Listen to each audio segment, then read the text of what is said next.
సుందరి, current shock కొడితే ఇలా కొట్టాలని మొన్న టీవీలో చూసా. జస్ట్ మిస్, లేకపోతే షాక్ అన్నయ్య కొట్టేది.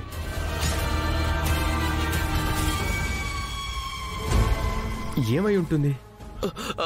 షార్ట్ సర్క్యూట్ అనుకుంటా సార్. టైంకి సుందరి వచ్చింది, లేకపోతే ఆ షాక్ నాకు తగిలేది.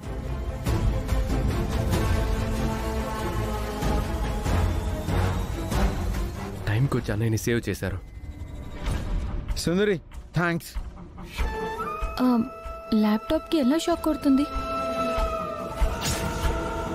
మేడం, షార్ట్ సర్క్యూట్ అయి ఉంటుంది మేడం. కొడితే ఎడుతొచ్చేసింది మేడం.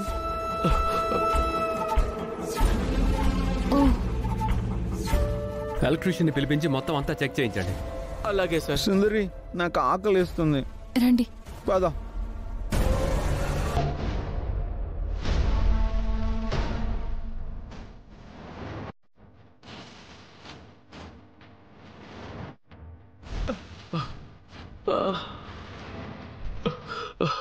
ఫనీ సార్కి ఇదంతా చెప్పాలి, ఏమంటాడో ఏమో. సుందరి, ఏంటి బాలా గారు? ఈరోజు నేను నీ రూమ్లోనే పడుకుంటాను. వద్దు, మీరు వెళ్ళి మీ రూమ్లో పడుకోండి. లేదు, నేను నీ రూమ్లోనే పడుకుంటా. వద్దని చెప్తున్నాను కదా. నా రూమ్లో ఏసీ పని చేయట్లేదు, ఫ్యాన్ సరిగా తిరగడం లేదు, దోమలు బాగా కూడుతున్నాయి.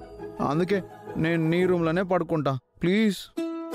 మీరు ఒక్కసారి నా గదిలో పడుకున్నందుకే బామ్మగారు నన్ను బాగా తిట్టారు. అయినా మీరు నా గదిలోనే పడుకుంటే నన్ను ఈ ఇంటి నుంచి గంటేస్తారు. వద్దొద్దు, నువ్వు ఇక్కడే ఉండాలి. వెరీ గుడ్, వెళ్ళి ఇంక పడుకో.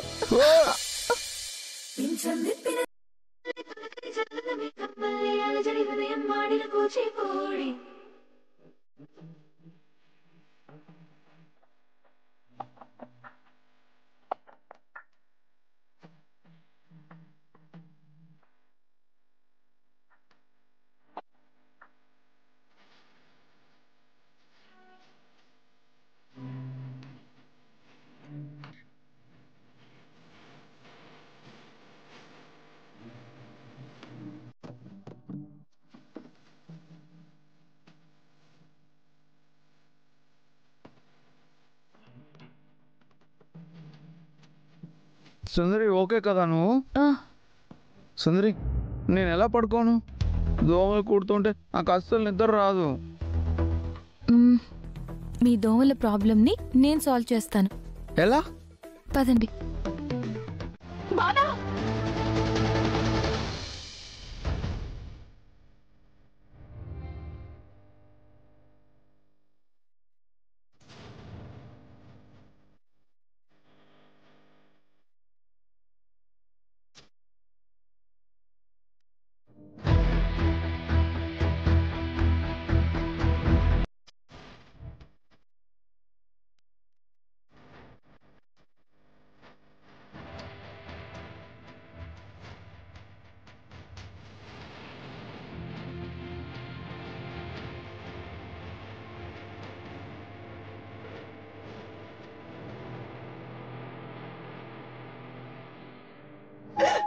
నాన్న,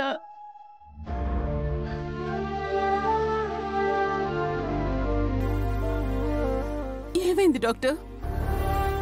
ఈయన మస్కిటో కాయల పొగని ఎక్కువగా పీల్చారు.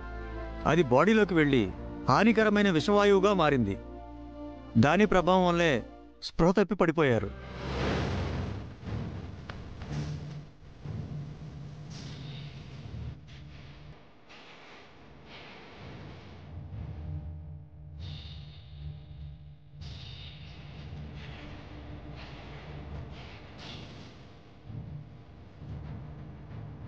అసలు మన ఇంట్లోని మస్కిటో కాయిల్స్ ఎవరు వెలిగించారు?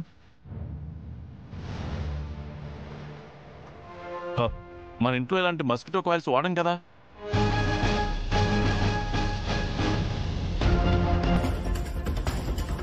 నిన్న రాత్రి బాలగారు రూమ్ లో ఈ త్రిపురే దోమల చక్రాన్ని వెలిగించి పెట్టింది.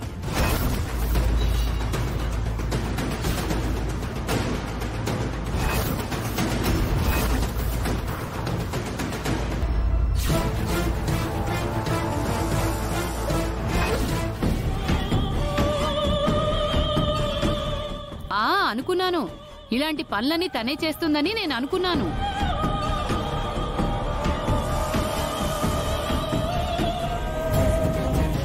ఎందుకు మా బాల రూమ్ లో దోమల కాయిల్ ని వెలిగించావు? బాలగారి రూమ్ లో ఏసీ పనిచేయడం లేదు, ఫ్యాన్ సరిగ్గా తిరగట్లేదు, దోమలు కుడుతున్నాయంటే కాయిల్ వెలిగించాను. అయితే మాత్రం అన్ని కాయిల్స్ వెలిగిస్తావా? లేదండి, నేను ఒక్కటే వెలిగించాను.